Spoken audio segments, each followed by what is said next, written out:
Ji-woo Kim stood in the control room of the International Space Defense Initiative, her eyes fixed on the large screens that showed Earth from orbit.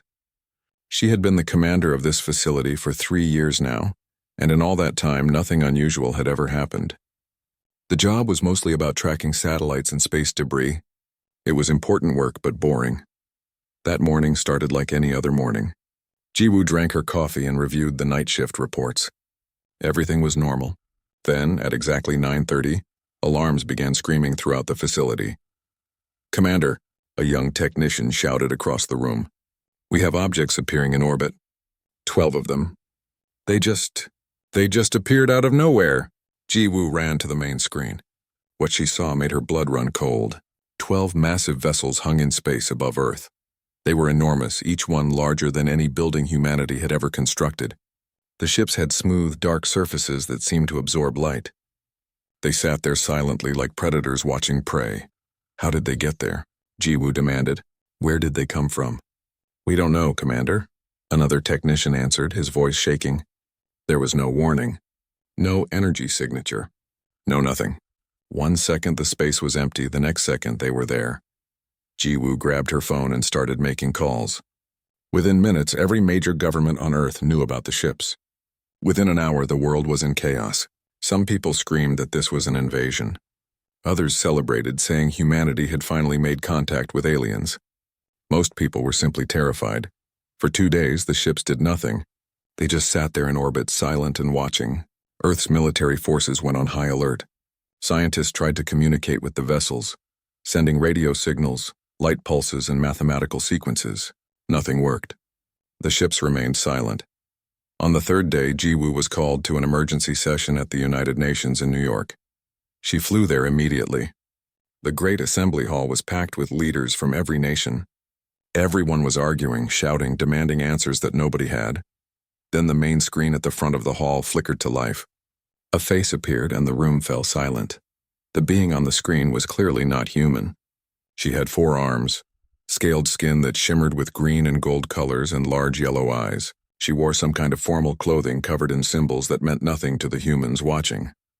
"People of Earth," the being said. Her mouth didn't quite match the words, and Ji-woo realized they were hearing a translation. "I am Ambassador Velkara of the Galactic Assembly. We come in peace." The ambassador explained that the galaxy was full of intelligent life. There were 247 different species that belonged to something called the Galactic Assembly. These species had rules about how to treat primitive worlds. Earth had been watched for over 2,000 years, but the Assembly's laws said they could not make contact until humans developed faster-than-light travel on their own. However, Velkara continued, and Ji-woo noticed something in her tone that sounded almost bored. "Your recent experiments with fusion power triggered our monitoring systems. We have come to evaluate whether you are ready for contact with the greater galaxy." Ji-woo listened carefully to every word. She had spent her career studying strategy and reading people. This Ambassador Velkara was not impressed with humanity. That much was clear. The alien spoke to them the way a teacher might speak to slow children. After the broadcast ended, Ji-woo immediately gathered her team. Dr. Hana Park was a quantum physicist who had helped develop Earth's fusion reactors. Captain Dae-jung Lee was a military strategist who had served with Ji-woo for 10 years. Engineer Soo-bin Choi was a robotics expert who designed most of the automated systems on the moon base. "What do you think?" Ji-woo asked them. Hana was excited. "This is amazing. They have technology beyond our imagination. Think of what we could learn from them." Dae-jung was suspicious. "They've been watching us for 2,000 years and said nothing. Now they show up with 12 warships. This could be the start of an invasion." Soo-bin was more practical. "I analyzed the images of their ships. They're big, yes, but they use conventional engines. They're advanced, but not as far beyond us as we feared. Maybe a few centuries ahead, not millions of years." Ji-woo nodded slowly. "That's what I thought too, which means we might actually have a chance to impress them." 3 days later, Ambassador Velkara came to Earth. She landed at the United Nations building in a small shuttlecraft. Ji-woo was chosen to be part of the greeting committee. She stood with other world leaders as the alien ambassador walked down the ramp. Up close, Velkara was even more impressive. She was tall, nearly 7 feet, and her forearms moved with perfect coordination. She looked at the assembled humans with those large yellow eyes. and Jiwoo felt like she was being examined by a scientist studying insects. The meeting that followed was polite but cold. Velkara explained that the Galactic Assembly had rules for situations like this. Earth would be given provisional observation status. In one standard galactic year, which was about 1 year and 4 months of Earth time, the Assembly would return. If humanity had proven they could contribute to galactic civilization, they would receive technology, trade agreements, and full membership. If not, Earth would be quarantined for another 1,000 years. What do we need to do to prove ourselves? The Secretary General of the UN asked. Velkara made a gesture with her forearms that might have been a shrug. Surprise us. Show us something we have not seen before. Demonstrate that humanity deserves a place among the stars. Before leaving, Velkara gave humanity a data packet. It contained basic information about the galaxy, the location of nearby star systems, and general knowledge about the Assembly's member species. But there was no technology, no instructions, no help. As the alien ships prepared to leave Earth's orbit, Jiwoo requested a private meeting with Velkara. The ambassador agreed, though she seemed annoyed by the request. They met in a small conference room, just the two of them. Why did you really come? Jiwoo asked directly. You could have left us alone for another few centuries. What changed? Velkara studied her for a long moment. You're perceptive, Commander Kim. The truth is, there is a debate in the Assembly. Some species believe the rules about primitive worlds are too strict. Others believe they are too lenient. Your world happened to trigger our sensors at a time when this debate is active. You are in some ways a test case. So we're an experiment, Jiwoo said. Everything is an experiment, Commander. Velkara stood to leave. At the door, she paused and looked back. I will be honest with you. I've observed 23 primitive worlds in my career. None of them have ever impressed the Assembly within the trial period. Your species is young, divided, and technologically backward. You have 1 year to prove me wrong. She tilted her head slightly. But you will not. You cannot. It is simply not possible for a species like yours to advance enough in such a short time. We have seen this story before. It always ends the same way. Jiwoo felt anger burning in her chest, but she kept her voice calm. You've observed 23 primitive worlds, Ambassador. But you've never observed Earth before. You've never observed humanity. Velkara made a sound that might have been a laugh. Confidence is common among primitives. Achievement is rare. We shall see which one you possess. That night, Jiwoo stood outside her apartment in Seoul and looked up at the stars. Somewhere up there, 12 alien ships were leaving Earth's solar system. They expected humanity to fail. They had seen hundreds of primitive species, and apparently, none of them had ever succeeded in impressing the great Galactic Assembly. But as Jiwoo stared at those distant stars, she felt something strange. It was not fear or despair. It was determination. Humanity had survived ice ages, plagues, wars, and disasters. Humans had climbed out of caves and built cities. They had split the atom and walked on the moon.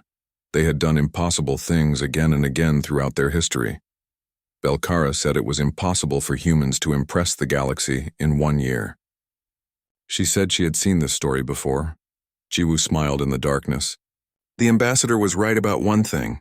She had seen this story before, just with different species, but she had never seen humanity's story. And humanity's story was always about doing the impossible. 1 year. They had 1 year to prove Earth deserved a place among the stars. Jiwoo pulled out her phone and started making calls. She had work to do. 2 weeks after the alien ships disappeared from Earth's orbit, Jiwoo stood before the largest gathering of world leaders in human history. Every nation had sent representatives to this emergency session of the United Nations. The room was tense. Everyone knew that humanity's future hung in the balance. Jiwoo had spent those 2 weeks preparing. She had worked with scientists, engineers, military leaders, and economists from around the world. Together, they had created a plan. It was ambitious. It was probably impossible, but it was the only chance humanity had. Ladies and gentlemen, Jiwoo began, her voice steady and clear. The Galactic Assembly has given us 1 year to prove ourselves. 1 year to show that humanity deserves a place among the stars. We could spend that year arguing about who gets what, fighting over resources and protecting our own interests. Or we could do something that has never been done before in human history. We could truly unite. She pressed a button and a massive presentation appeared on the screens behind her. I present to you Project Prometheus. a plan to pool all of Earth's resources, knowledge, and talent toward a single goal, making the impossible possible in just 1 year. The room erupted in noise. Some leaders stood and applauded. Others shouted objections. The Russian representative demanded to know who would control these resources. The Chinese representative questioned why a military commander should lead such an important project. Representatives from smaller nations worried they would be ignored. Jiwoo waited for the noise to die down. Then she played a recording. It was the private conversation she had with Velkara. The alien ambassador's voice filled the room, cold and dismissive. Your species is young, divided, and technologically backward. You have 1 year to prove me wrong, but you will not. You cannot. The room fell silent. Every person there heard the contempt in the alien's voice. They heard her absolute certainty that humanity would fail. She thinks we will fail, Jiwoo said quietly. She thinks we are too divided, too primitive, too weak to prove ourselves. And if we continue as we have been, fighting and competing with each other, she will be right. Jiwoo looked around the room, making eye contact with as many leaders as she could. But what if we prove her wrong? What if we show the galaxy that humanity's greatest strength is not our technology or our weapons? What if we show them that our greatest strength is our ability to come together when it matters most? The vote took 3 hours. In the end, Project Prometheus was approved by an overwhelming majority. For the first time in history, every nation on Earth agreed to work toward a common goal. They would share resources, share knowledge, and share the work. Success would belong to all of humanity. So would failure. Dr. Hannah Park was put in charge of the science division. She gathered the best minds from every nation and set them to work analyzing the data packet the aliens had left behind. They worked day and night studying the information about the galaxy. 3 weeks into the project, Hannah made a breakthrough. She burst into Jiwoo's office, her eyes bright with excitement. I found something, Hannah said, spreading papers across Jiwoo's desk. The aliens use something called hyperwave communication. It allows instant communication across light years. No delay, no matter how far apart you are. Jiwoo studied the papers. Can we build this? The physics is incredibly complex, Hannah admitted. But yes, I think we can. It will take time and resources, but it is possible with our current level of technology. We won't be able to build their spaceships yet, but we can match their communication systems. This was exactly the kind of breakthrough they needed. Jiwoo immediately allocated resources to the Hyperwave project. Within a week, laboratories on 3 continents were working on prototypes. Meanwhile, engineer Subin Choi was tackling an even bigger challenge. She was in charge of manufacturing and construction. Her job was to figure out how to build the things humanity would need to impress the aliens. Subin called a meeting with her top engineers. They gathered in a conference room at the lunar base, looking out at Earth hanging in the black sky. We need to think differently, Subin told them. We can't build like we used to. We don't have time for the old methods. We need to be faster, smarter, and more efficient. One of her engineers, a woman from Nigeria named Amara, raised her hand. What if we repurpose everything we already have in orbit? All those satellites, the old space stations, the mining equipment on the moon. Instead of building from scratch, we tear down what exists and rebuild it into what we need. Subin smiled. Exactly. We turn Earth's orbit into one giant factory. The idea was revolutionary. Within a month, thousands of engineers were working in space, dismantling old satellites and space stations. They used the materials to build new orbital factories. These factories would produce everything humanity needed for Project Prometheus. Captain Dae-Jung Lee was responsible for coordination and rapid innovation. He created special teams that combined military personnel with civilian scientists and engineers. His philosophy was simple. The old rules did not apply anymore. The aliens spent thousands of years developing their technology, Dae-Jung told his teams. We have 1 year. That means we cannot follow their path. We need to find our own way, even if it means taking risks. He set up competitions between different teams. They would race to solve the same problem, and the best solution would be used. This created incredible innovation.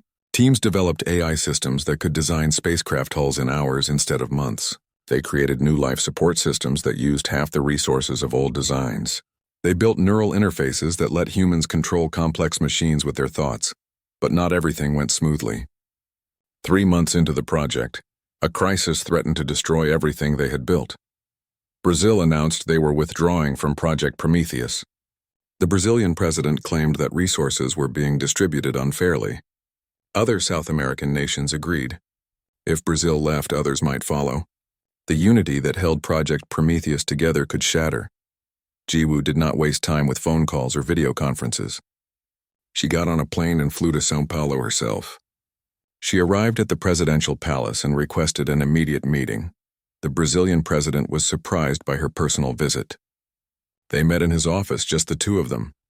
"You think Brazil is being treated unfairly?" Jiwoo said. "It was not a question. We are contributing enormous resources," the president replied, "but the major decisions are being made in Seoul, Washington, and Beijing. We are being used." Jiwoo pulled out a tablet and showed him detailed reports. In the last 3 months, Brazil has contributed 8% of Project Prometheus resources. You have also received 8% of the benefits. Your scientists have been part of every major breakthrough. Your engineers are leading 5 different construction teams. Your voice has been heard in every major decision. She scrolled through more data. "Look at what we have built together in just 12 weeks.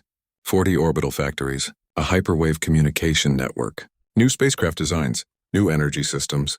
We have done more in 3 months than humanity accomplished in the previous 30 years. And we did it by working together." Jiwoo leaned forward.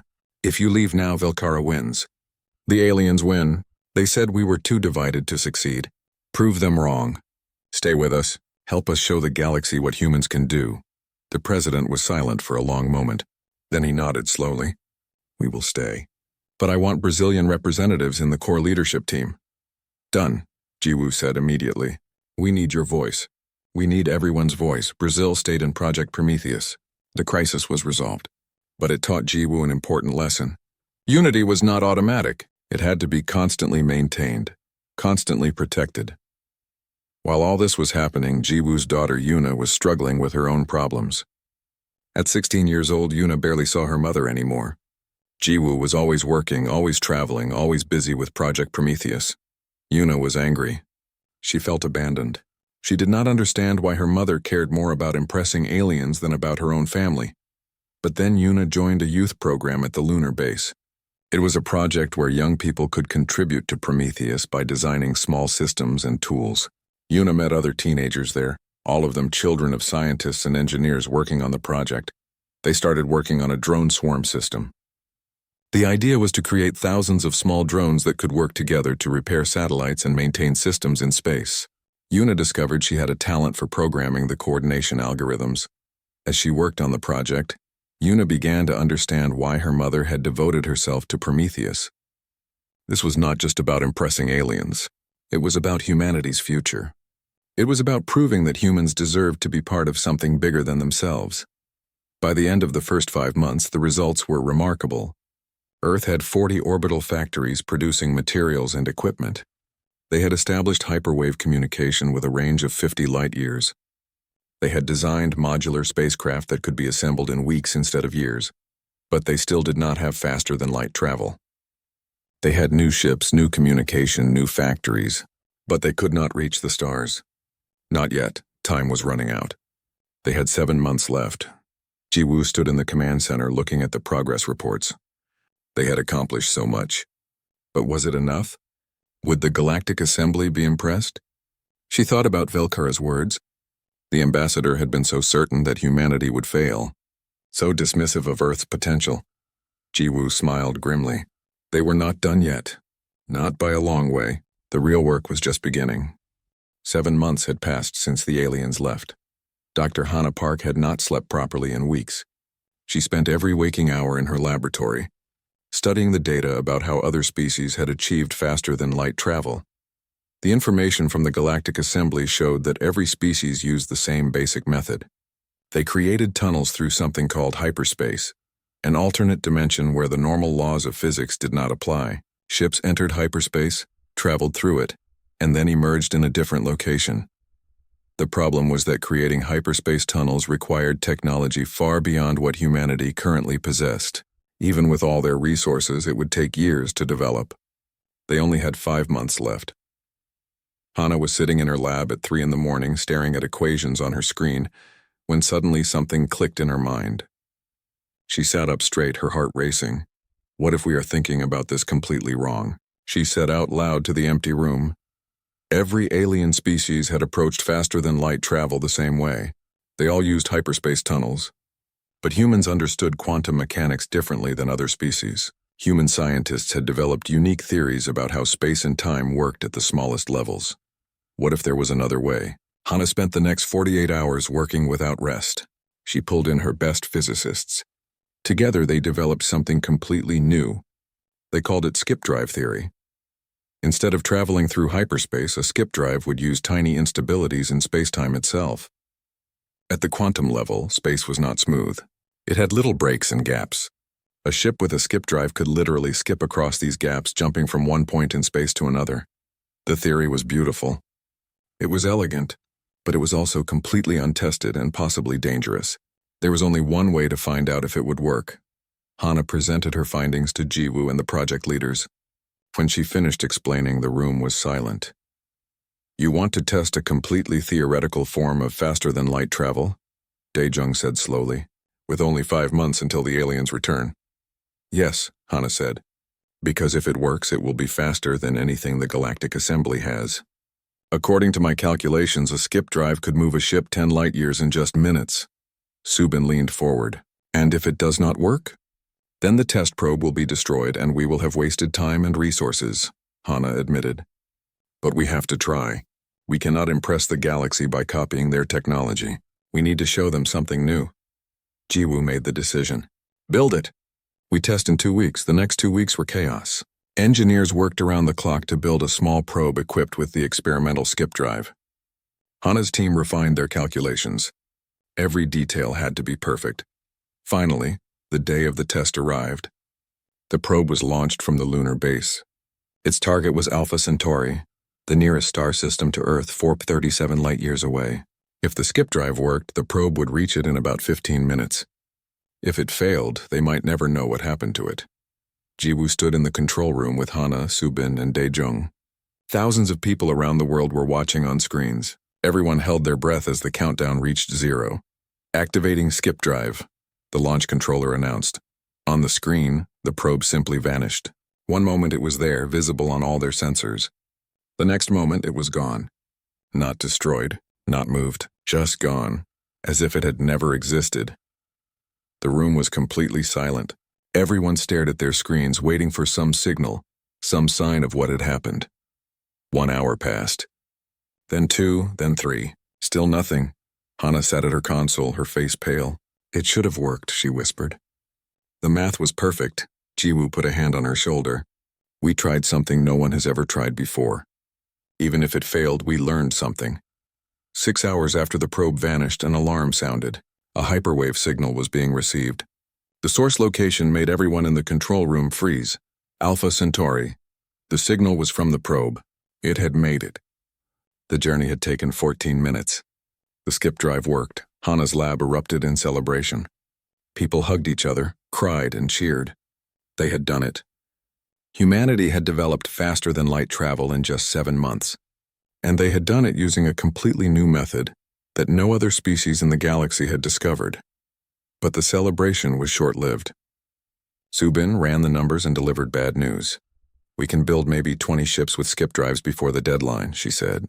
20 ships is good, but will it impress a galaxy that has millions of ships? Daejung paced the room, thinking. Suddenly he stopped. "What if we do not build ships?" Everyone looked at him. "Explain," Jiwoo said. 20 impressive ships will not change anything, Daejung said. "But what if we build a network? Small satellites with skip drives. We deploy thousands of them across multiple star systems. Each satellite acts as a relay point for communication and navigation. Instead of showing the galaxy 20 ships, we show them that humanity has mapped and connected dozens of star systems." The idea was brilliant. Instead of competing with the galaxy's massive fleets, humanity would create infrastructure that the galaxy needed. Subin immediately started designing the satellites. They needed to be small, cheap to build, and easy to deploy. Using her modular construction methods, she created a design that could be mass-produced in the orbital factories.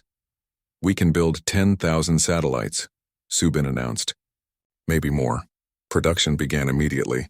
Every factory on Earth, on the Moon, on Mars, and in orbit shifted to making satellites. The components were built separately and then assembled in space. It was the largest manufacturing effort in human history. Yuna's drone swarm project became crucial. Her autonomous repair drones could maintain the satellites without human intervention. What had started as a youth project was now a key part of humanity's plan. Jiwoo barely slept during this time. She moved from one crisis to another, solving problems, making decisions, and keeping everyone focused. When exhaustion threatened to overwhelm her, Yuna would visit. "Mom, you need to rest," Yuna said during one visit to the orbital command station. "I will rest when this is over," Jiwoo replied, managing a tired smile. "We are so close, Yuna, so close to something incredible." Yuna hugged her mother. She was not angry anymore. She understood now. This was bigger than their family. This was about humanity's place in the universe. With 2 months remaining before the aliens returned, they faced an unexpected problem. The skip drive created radiation as it operated. This radiation was harmless in empty space, but it could be dangerous near inhabited planets. If humanity deployed their satellite network carelessly, they might harm other civilizations. They might poison star systems that had life. Hana gathered her team. "We need shielding. The satellites must be safe for any environment." "That will take 3 weeks to develop," one of her engineers said. "We will lose production time. We could build 2,000 fewer satellites." Jiwoo did not hesitate. "Do it. We want to join the galaxy, not poison it." Build the shielding. This decision cost them production capacity. Instead of 10,000 satellites, they would now only have 8,000. But it was the right thing to do. Daejung pointed out something important. "This is exactly why the galaxy should accept us. We had the power to deploy harmful technology, but we chose not to. We chose to do things properly even though it cost us." As the deadline approached, everyone could feel the pressure building. They were exhausted, running on determination and coffee, but they were also proud. They had accomplished things that should have been impossible. Jiwoo received regular reports from around the world. The orbital factories were producing satellites at an incredible rate. The skip drive technology was being refined with each new unit. Hana's shielding worked perfectly. Yuna's drones were ready for deployment. 1 month remained.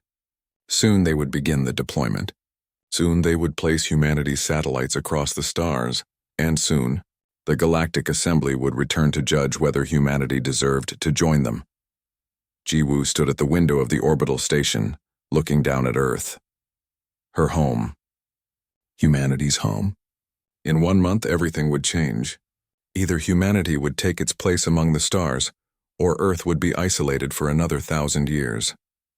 She thought about Velkara's dismissive words. The alien had been so certain that humans would fail. She had said that primitive species never impressed the assembly within the trial period.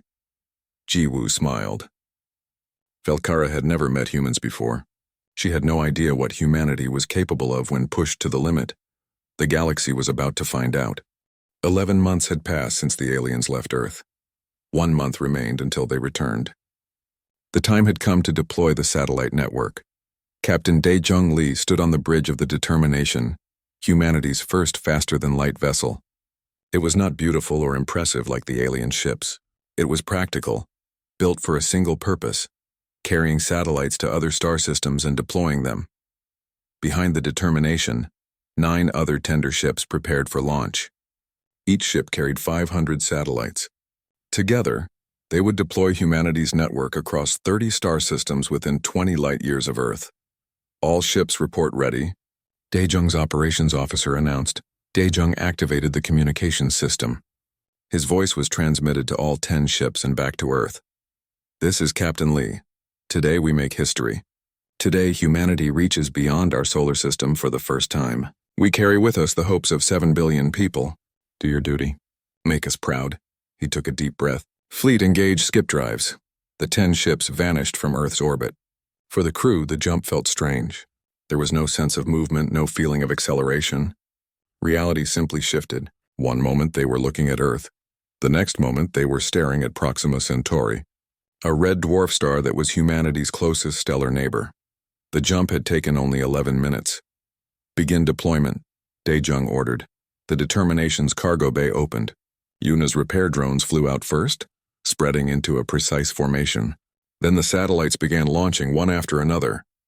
The drones guided each satellite to its designated position. It was like watching a carefully choreographed dance. Within 3 hours, 50 satellites formed a network around Proxima Centauri. Each one activated its hyperwave transmitter and skip drive beacon. The network came online, and suddenly Earth could communicate instantly with this star system, 4.2 light-years away. Network Alpha 1 is active, Dae-jung reported to Earth, moving to next target. Back on Earth, Dr. Hannah Park monitored the network's growth from the command center. She had designed the system so that each new satellite automatically connected to the others. As more satellites came online, the network became smarter and more capable. She watched her screens in amazement. The network was working even better than she had hoped. The density of satellites created overlapping coverage that made navigation incredibly precise. Any ship using the network could determine its position within meters, even across light years. "Jiwoo, look at this," Hannah said, calling the commander over. "We have accidentally created something the galaxy does not have. Our network is so dense, so precise, that it is better than anything the Galactic Assembly uses. We were not trying to be better. We just did not know how sparse their networks typically are." Jiwoo studied the data.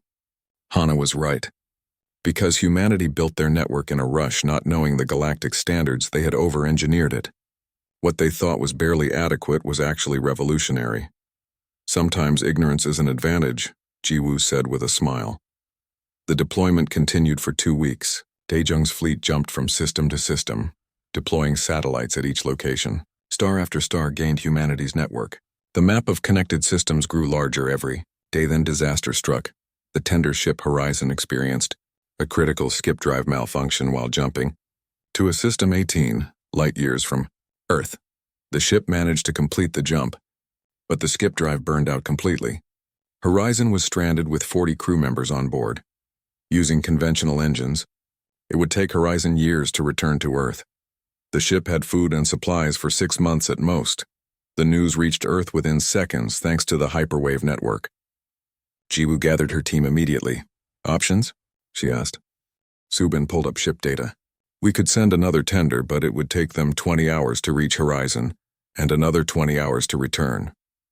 If anything goes wrong with the rescue ship, we lose both crews." "What about using a cargo ship?" Hannah suggested. "They are bigger and have more powerful engines." "Cargo ships have never been fitted with skip drives," Subin said. "They are too large. The stress might tear them apart." Jiwoo made her decision. "We build one anyway. We are going after them." "Commander, the risk is enormous," Dae-jung protested.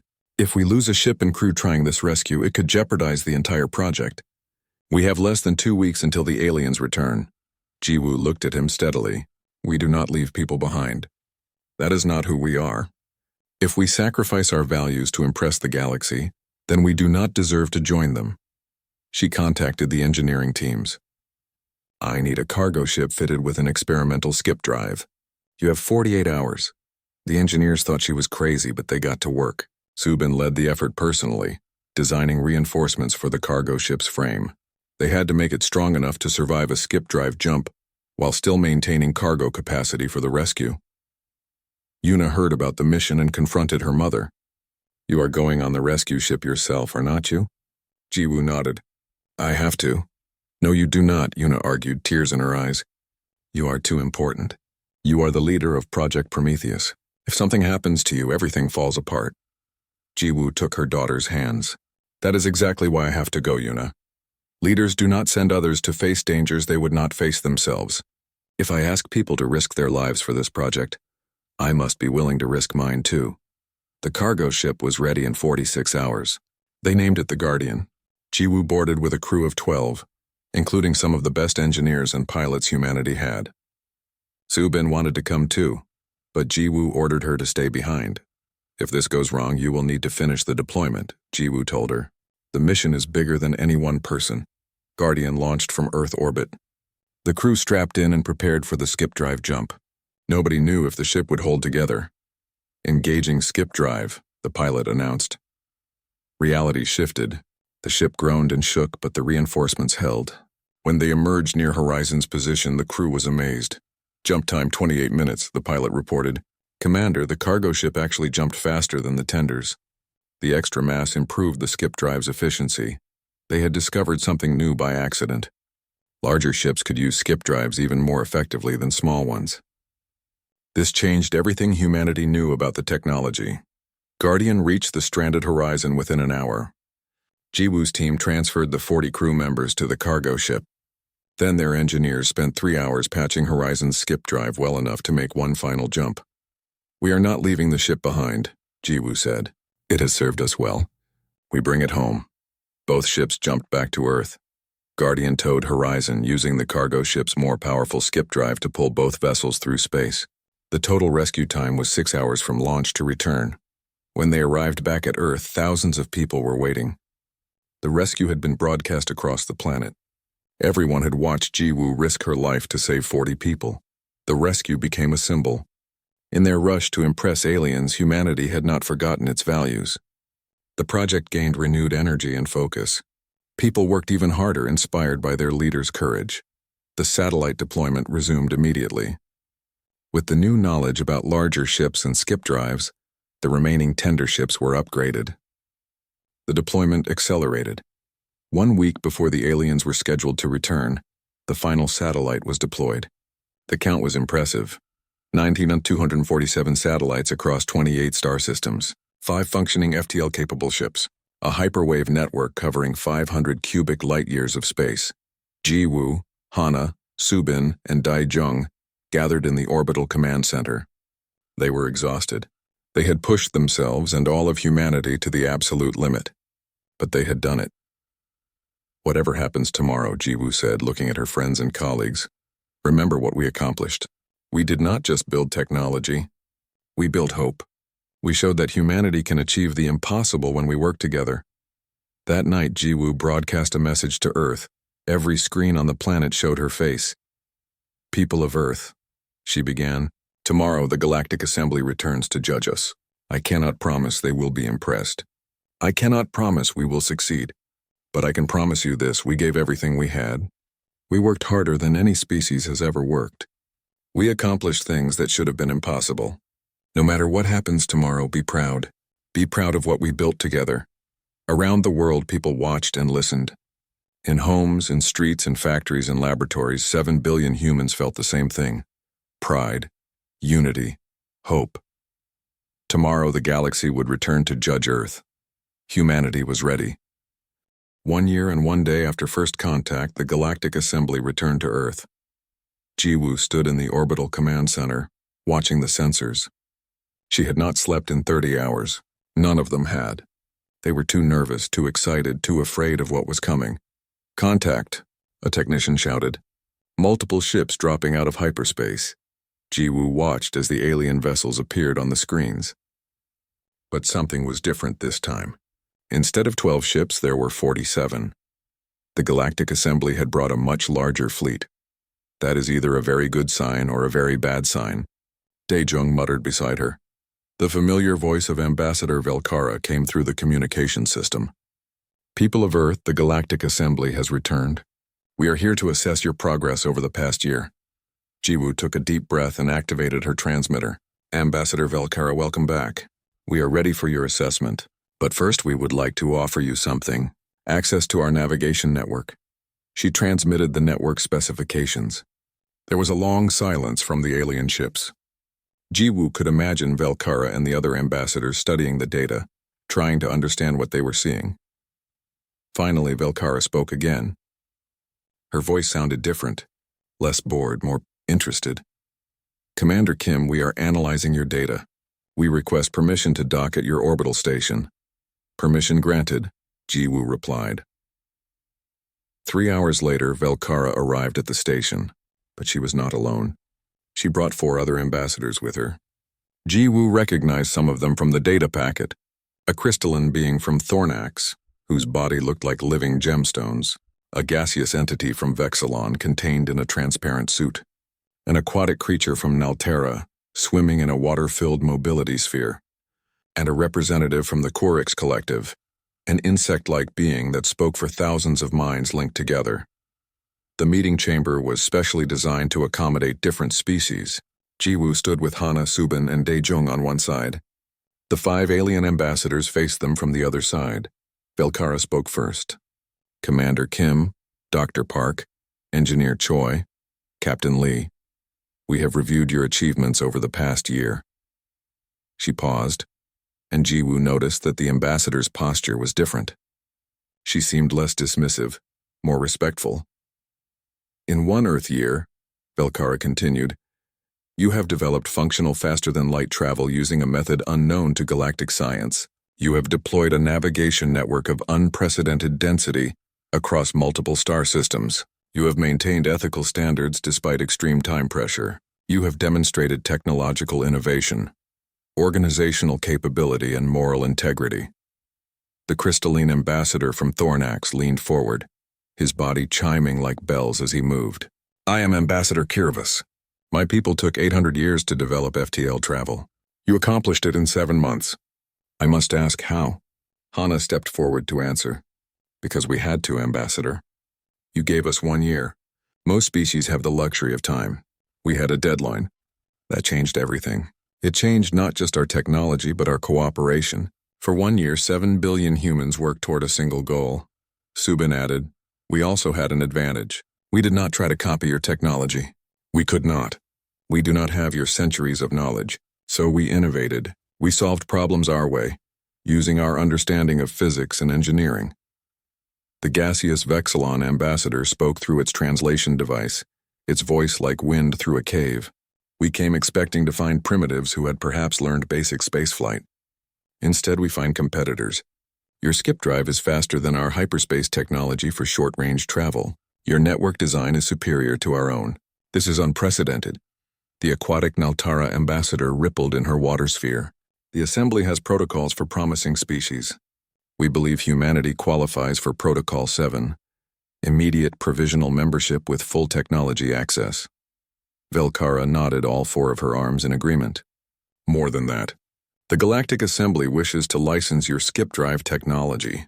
We want to deploy your network design across the galaxy. You will receive full compensation and partnership status. Humanity will not be joining the galaxy as students. You will be joining as contributors. Jiwoo felt relief wash over her. They had done it. They had actually done it. But she kept her expression calm and professional. We accept your offer, Jiwoo said. But we have conditions. All 5 alien ambassadors looked surprised. The Kurik's representative made a buzzing sound that the translator rendered as laughter. You wish to negotiate? That is very human. What are your conditions? Jiwoo looked at each ambassador in turn. First, we want the Assembly to revise how it treats pre-contact civilizations. You gave us a deadline and it worked. But you gave us a chance. Other primitive worlds deserve chances too. Do not leave them in isolation for thousands of years. Test them, challenge them, help them grow. Velkara tilted her head thoughtfully. An interesting proposal. Continue. Second, Jiwoo said, we want a real voice in Assembly decisions. We will not be silent partners. We have ideas and perspectives that the galaxy needs. You said we think differently. That difference has value. Reasonable, Kirvis chimed. What is your third condition? Third, we want to help other primitive worlds. Not by giving them technology, but by doing what you should have done for us. Give them goals. Give them challenges. Give them the chance to prove themselves. The 5 ambassadors looked at each other. Some silent communication seemed to pass between them. Finally, Velkara stood and extended all 4 of her arms in a gesture of respect. We agree to all 3 conditions, she said. Commander Kim, 1 year ago, I told you that your species would fail. I told you I had seen this story before. I was wrong. I had never seen humanity's story, and I am glad to have been proven wrong. The ambassador approached Jiwoo directly. The galaxy called Earth primitive. We looked at your divided world and assumed you would remain divided. We saw your limited technology and assumed you would remain limited. We did not understand that humanity's greatest strength is not what you have achieved in the past. It is what you can achieve when you are truly challenged. Velkara made a sound that might have been admiration. Welcome to the Galactic Assembly, humanity. We are honored to have you as partners. The meeting ended with celebrations. The alien ambassadors stayed for 3 days, touring Earth, the Moon, and Mars. They met scientists and engineers. They saw the orbital factories. They experienced human culture, food, music, and art. On the 3rd day, Velkara had a private conversation with Jiwoo. I want you to know something, the ambassador said. In my 200 years of service, I have evaluated 23 primitive worlds. None of them succeeded. None of them even came close. Most of them spent the trial year arguing about who should lead the effort. Some descended into war. A few made progress but failed to achieve anything significant. But you, Velkara continued, you united your species. You innovated beyond our expectations. You maintained your ethics under pressure, and now you wish to use your success to help others. This is why the Assembly needs humanity. You will make us better. Jiwoo smiled. You made us better too, Ambassador. You gave us a reason to unite. You challenged us to prove ourselves. Sometimes that is what people need. A goal bigger than themselves. 10 years passed. Commander Jiwoo Kim was now Ambassador Jiwoo Kim, representing humanity in the Galactic Assembly. Her daughter Yuna had become Captain Yuna Kim, one of the youngest ship commanders in human history. They stood together on the bridge of the Unity, humanity's first dedicated diplomatic vessel. The ship was beautiful, combining human and alien technology in perfect harmony. Its skip drive could cross 50 light-years in minutes. Its systems were maintained by an advanced version of Yuna's original drone swarm design. Mission briefing, Yuna said, pulling up a star map. We are heading to the Andromeda sector. A pre-contact civilization was recently discovered. They are roughly where Earth was a decade ago. Limited spaceflight, no FTL travel divided by politics. Jiwoo studied the information. So we give them what the Assembly should have given us? Not exactly, Yuna replied with a smile. We give them something better. A chance, a challenge, and hope. Just like you gave Earth. How long are we giving them? Jiwoo asked. 1 year, Yuna said. It worked for us. Jiwoo laughed. They are going to think it is impossible. Good, Yuna replied. That is when people achieve the most. When they are trying to do the impossible. Unity engaged its skip drive. The ship vanished from Earth's space and reappeared in the Andromeda sector moments later. As they approached the primitive world, Jiwoo thought about Velkara's words from a decade ago. The ambassador had been so certain that humanity would fail. She had said primitive species never impressed the Assembly within the trial period. She had seen countless civilizations try and fail, but she had never met humans before. She had never seen what happened when you gave humanity a challenge and a deadline. She had never witnessed what 7 billion people could accomplish when they worked together with a single purpose. The galaxy had called Earth primitive. They had looked at humanity and seen weakness, division, and technological backwardness. They had expected failure. Instead, they got innovation, unity, and determination. They got skip drives and satellite networks. They got a species that could do in 1 year what most species needed centuries to accomplish. Now, a decade later, humanity was not just part of the galaxy. Humans were helping to shape its future. They were teaching other species that impossible deadlines just meant you had to move faster, that division could become unity, that primitives could become partners. As Unity entered orbit around the New World, Jiwoo prepared her message to this civilization. She would give them the same thing Velkara had given Earth: a challenge, a deadline, and a chance to prove themselves. But unlike Velkara, Jiwoo would not be dismissive. She would not assume failure, because she had learned something important over the past 10 years. Never underestimate what a species can achieve when you give them hope, a goal and the determination to prove everyone wrong.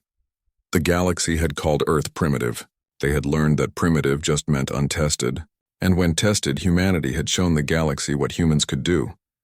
Now it was time to give another species the same chance. The same challenge, the same hope. 1 year to change everything. 1 year to prove the impossible was possible. Jiwoo smiled as she prepared to transmit her message. The galaxy was about to discover another truth about determination, unity, and the power of having something to prove. 1 year could change the universe.